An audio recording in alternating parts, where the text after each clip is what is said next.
Amados, sejam bem-vindos ao canal Origens de Deus Motivarei. No vídeo de hoje, exploraremos a dificuldade que nossas mentes têm em compreender a eternidade devido às limitações do tempo. Ressalta a proximidade da eternidade e a necessidade de nos prepararmos para ela, enfatizando que a aposentadoria não é garantida, mas a eternidade é uma certeza. Aborda Mateus 7, 21, 23, alertando que proclamar Jesus como Senhor não garante acesso ao reino dos céus. A verdadeira admissão requer a prática da vontade de Deus. Destaca a autoenganação de muitos que professam Cristo, mas suas vidas não refletem a obediência a Deus. Salienta que um relacionamento genuíno com Cristo vai além das palavras, exigindo um coração transformado e obediência à vontade divina. Cita Spurgeon sobre a relação de como vemos Cristo na terra com o que seremos para Ele no julgamento. Encoraja a viver de acordo com os mandamentos de Deus, não como uma tarefa árdua, mas como uma expressão de amor e testemunho ao mundo. Sublinha que guardar os mandamentos afasta dos problemas do pecado.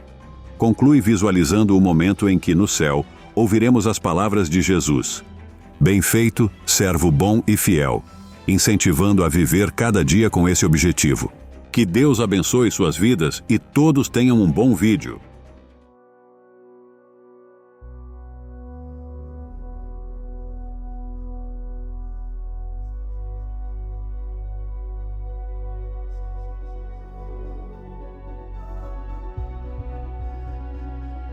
A verdade é que nossas mentes humanas lutam para verdadeiramente compreender a eternidade devido às limitações do tempo. Nossas mentes operam em um mundo centrado no tempo e limitado pelo tempo. Afinal, tudo o que já conhecemos é o tempo.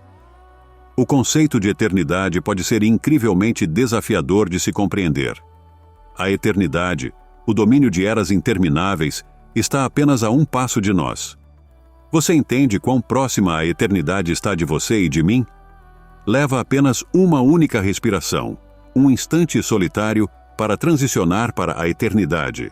Considere quão perto estamos dessa existência eterna como seres humanos, como criaturas mortais. Não deveríamos nos preparar para a eternidade?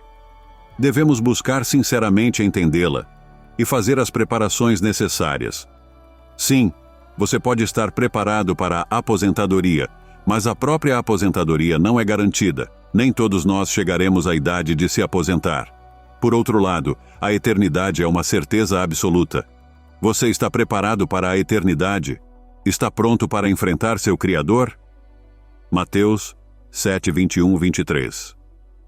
Compreende versículos que trazem uma mensagem profunda e séria. Infelizmente, devido à exposição repetida a sermões que discutem esses versículos, possam ter diminuído inadvertidamente o peso e a importância dos eventos descritos por nosso Senhor.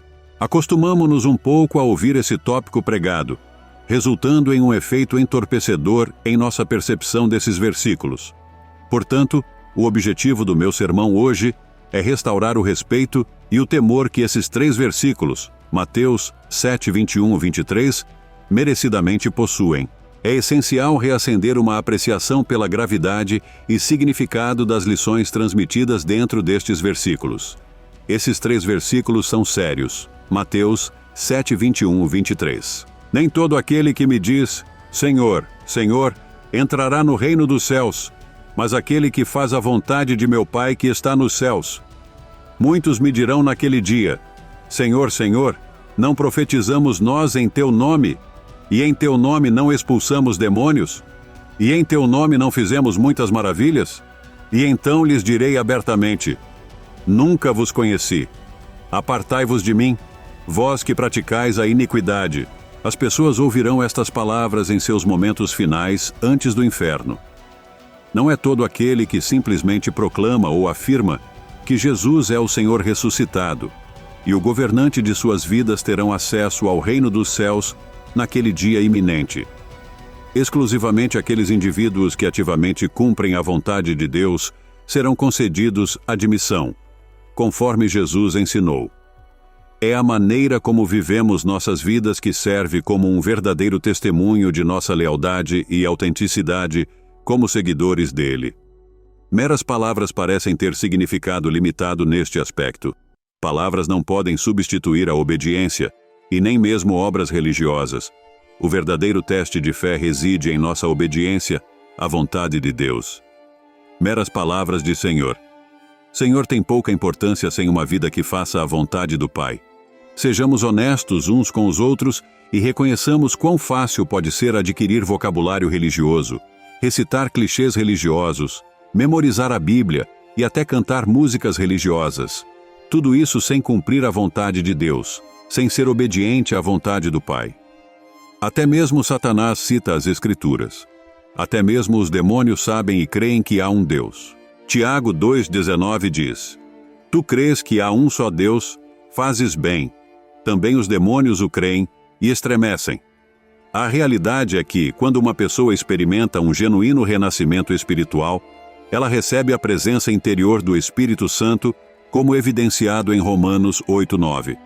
Vós, porém, não estáis na carne, mas no Espírito, se é que o Espírito de Deus habita em vós. Mas, se alguém não tem o Espírito de Cristo, esse tal não é dele. O abençoado Espírito Santo capacita os crentes a conhecer e cumprir a vontade do Pai. Através da presença do amor de Deus em seus corações, eles são motivados a obedecê-lo e servir aos outros. Muitos me dirão naquele dia: Senhor, Senhor. Ao ler esta passagem, sempre me pergunto: quantos são muitos, Senhor? Muitos dirão naquele dia: Senhor, Senhor. Enquanto prego esta mensagem, há pessoas que estão convencidas de que são crentes, quando na realidade Jesus não os conhece. Você faz parte dos muitos que professam Cristo com a boca, mas não vivem para Ele? Você professa Cristo e ainda vive sua vida de uma maneira que não reflete sua vontade? Essas pessoas estão genuinamente surpresas ao descobrir que Jesus não os conhece. Isso acontece porque estão vivendo uma mentira. Estão vivendo uma mentira a ponto de acreditarem na própria mentira. Estão auto-enganadas. Há pessoas que estão andando nesta terra agora, acreditando serem cristãs, acreditando sinceramente que são salvas, que são filhos de Deus, mas estão auto-enganadas, andando neste mundo sem saber que estão a momentos do inferno. Nesses versículos, Jesus adverte contra a auto-enganação e a falsa segurança nas expressões verbais da fé. Ele destaca a importância de um coração transformado e de uma vida que reflita um compromisso sincero em seguir a vontade de Deus. O verdadeiro discipulado envolve um relacionamento pessoal com Deus e a disposição de se submeter à sua autoridade, entregando os próprios desejos e alinhando-se com seus propósitos. Neste comovente trecho, Jesus não está se dirigindo àqueles que o rejeitam abertamente, mas sim àqueles que se consideram crentes, que frequentam a igreja, talvez envolver-se em atividades religiosas diárias, mas suas vidas traem uma desconexão fundamental com a essência da verdadeira crença. É um lembrete sério de que participar de práticas religiosas, mesmo aquelas tão significativas quanto profetizar, expulsar demônios ou realizar feitos maravilhosos em seu nome, não é sinônimo de um relacionamento genuíno com Cristo. O cerne da questão reside na condição do coração e nas ações que dele fluem.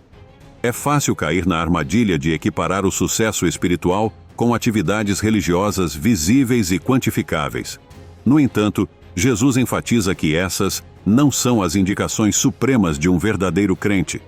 O perigo da autoenganação é real. Muitos que estão confiantes em sua salvação com base em suas obras religiosas podem se encontrar na assustadora posição de serem rejeitados por Cristo, não porque não fizeram o suficiente, mas porque seus corações nunca estiveram verdadeiramente alinhados com a vontade de Deus. Isso nos leva a uma reflexão crítica. O que significa realmente conhecer Cristo e ser conhecido por Ele? Isso transcende a mera profissão verbal ou observância religiosa externa. Trata-se de um coração transformado por sua graça, de uma vida voluntariamente rendida à sua soberania e de uma caminhada diária em obediência aos seus mandamentos. É sobre o relacionamento íntimo com Deus, fomentado através da oração, meditação em sua palavra e orientação do Espírito Santo. Nesta Bíblia, você encontrará instruções sobre como deve viver como uma pessoa solteira. Nesta Bíblia, você encontrará instruções sobre como Deus deseja que você se comporte em seu casamento. Nesta Bíblia, você encontrará instruções sobre como Deus deseja que você lide com seu dinheiro, sua parentalidade e muito mais. Um filho de Deus precisa se comportar de uma maneira específica. E eu não estou dizendo por um segundo que um filho de Deus nunca peca. Davi pecou, Abraão pecou, Moisés pecou, e todos esses homens ainda foram grandes homens de Deus porque se arrependeram quando pecaram. Mesmo quando pecamos, espera-se que nos comportemos de uma maneira específica, nos arrependamos de nossos pecados e peçamos perdão. Esta é uma das principais diferenças entre os salvos e os não salvos.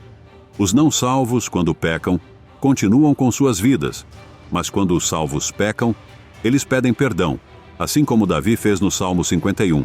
Mateus 10, 32, 33 diz: Portanto, todo aquele que me confessar diante dos homens, eu o confessarei diante de meu Pai que está nos céus.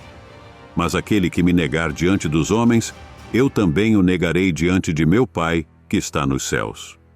Spurgeon afirma que o que Cristo é para você na terra, você será para Cristo no céu.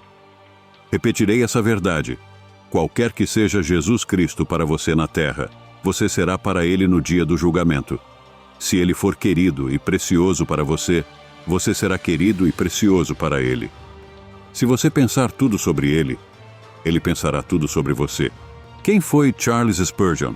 Foi um pregador batista inglês, muito influente no protestantismo reformado nos dias de hoje, meio no qual é conhecido como o príncipe dos pregadores.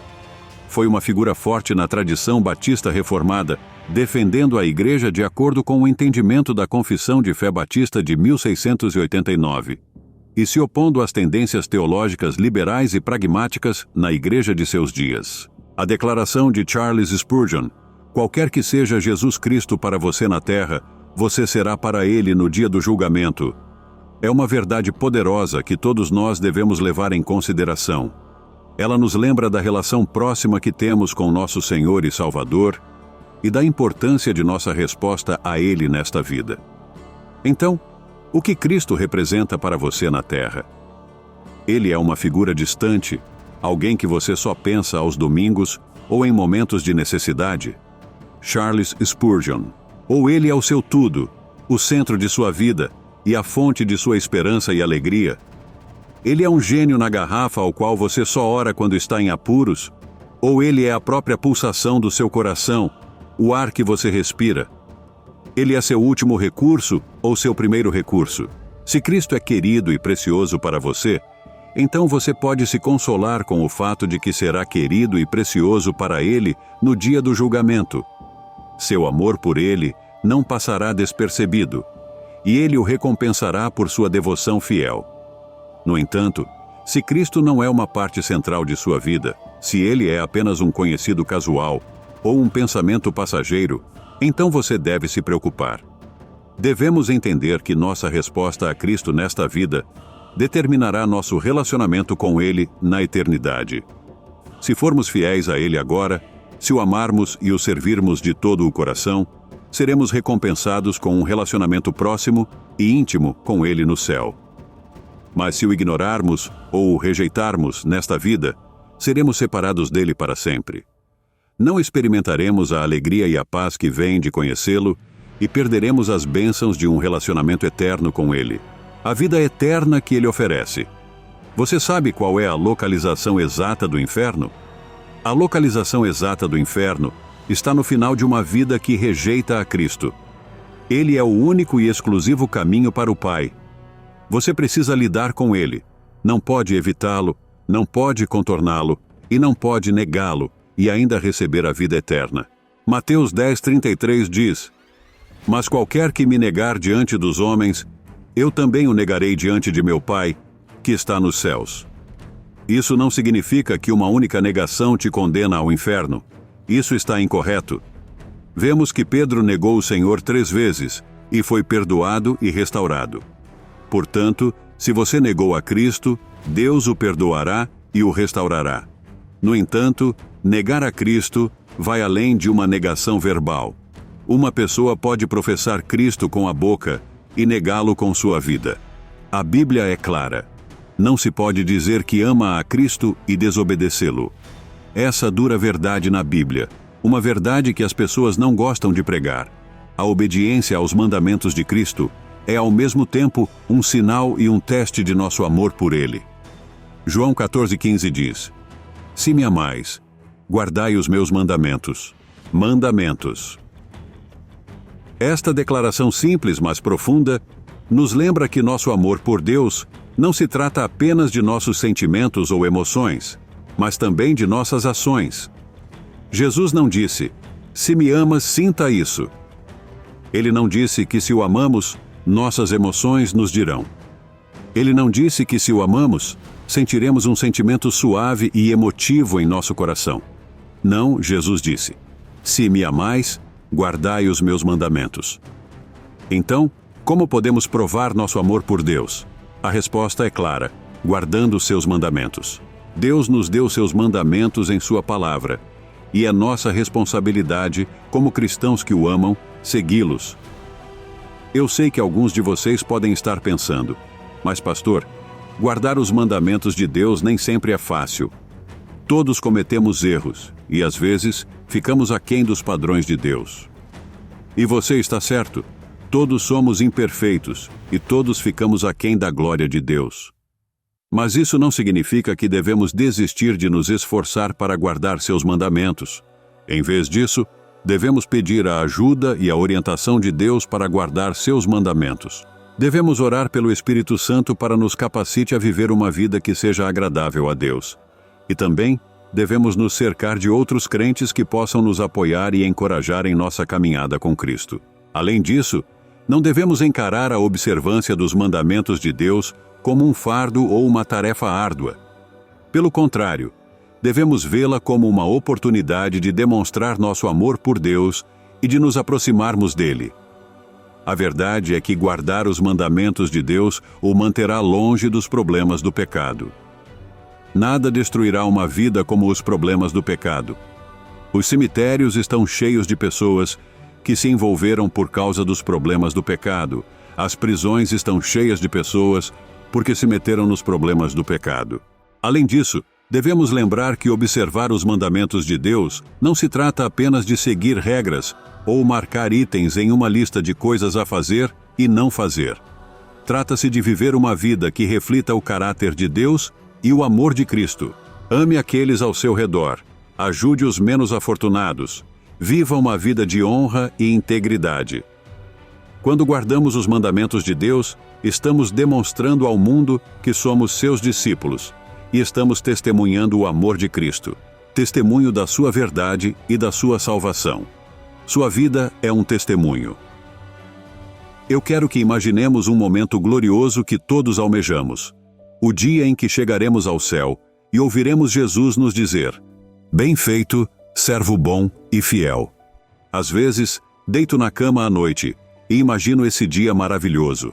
Esse é o momento em que finalmente nos encontraremos com nosso Senhor e Salvador face a face e receberemos nossa recompensa por nossa fidelidade a Ele. Você consegue imaginar a alegria e a excitação que encherão nossos corações enquanto ficamos diante de Jesus? Finalmente veremos aquele que nos amou e deu sua vida por nós. Finalmente estaremos na presença daquele que nos salvou de nossos pecados e nos deu a vida eterna. E então Jesus nos dirá: Bem feito, servo bom e fiel. Estas palavras serão as mais preciosas e significativas que já ouviremos. Viva cada dia com esse objetivo em mente: ouvir essas palavras do nosso Senhor. Se apreciou o conteúdo deste vídeo, não se esqueça de dar um like e se inscrever no nosso canal Origens de Deus, Motivarei. Compartilhe suas opiniões nos comentários. Esteja preparado para o que o futuro reserva. Que Deus ricamente abençoe a sua vida.